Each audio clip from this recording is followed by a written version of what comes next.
Sulit ang naging paghihintay ng mga manunood sa 18 nagkagandahang kandidata ng Miss Filipinas Heritage 2015 na ginanap sa Convention Center sa lungsod ng Palayan. Tila maluha-luha pa ang Ilonggang si Maria Daziela Ganghey nang tanggapin ang kanyang korona bilang Miss Filipinas Heritage 2015. I really prayed for this and sabi ko kung anumang will ni Lord in my life, if what I'm destined for, I will always be thankful. I just felt so grateful right now.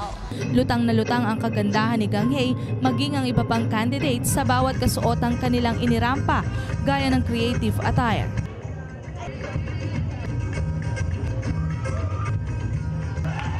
Filipiniana dress,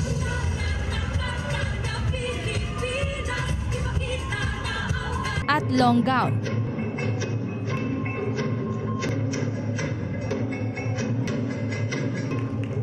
Napawang mga disenyo ng fashion designer na si Jem Carlos mula sa Gapan City. Ayon sa event organizer na si Vera Borromeo, kumpiyansa siyang malaki ang pag-asa ng Pilipinas na maiuwing muli ang korona ng Miss Heritage 2015. Nakikita niya aniya na kayang palutangin ni Ganghey ang tunay na ganda at puso ng totoong Pilipina, partikular ang pagmamahal nito sa mga heritage site at kultura nating mga Pinoy. Iba ang kalidad ni Miss Odessa Tadaya at iba rin ang mga pinapakitang katangian ni Guimaras, pero nakikita ko na dahil pareho silang Pilipina, ang katangian nila ang magpapanalo sa kanila. Nakikita ko ang galing ni Miss Guimaras.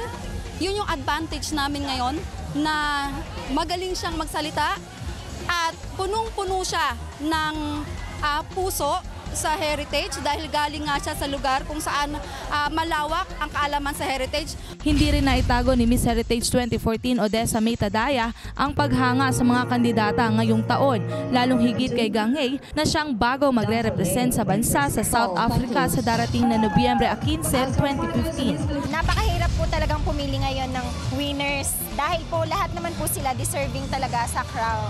Para sa akin lang, ang may papayo ko sa iyo, aralin mo ng aralin maigi ang ating heritage. Alamin mo kung ano yung dapat ipakilala natin. Yung may engganyo silang pumunta rito.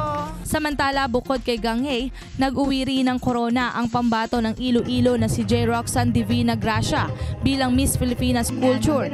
Miss Filipinas Luzon ang kandidata mula sa Tayug, Pangasinan na si Rochelle Andrea Ciencia. Tinanghal bilang Miss Filipinas Visayas ang kabanatuenyang si Crisiel Marañon, habang Miss Filipinas Mindanao naman si Ricalyn Ponce mula sa probinsya ng Aurora. Mary Joy Perez para sa Balitang Unang Sigaw.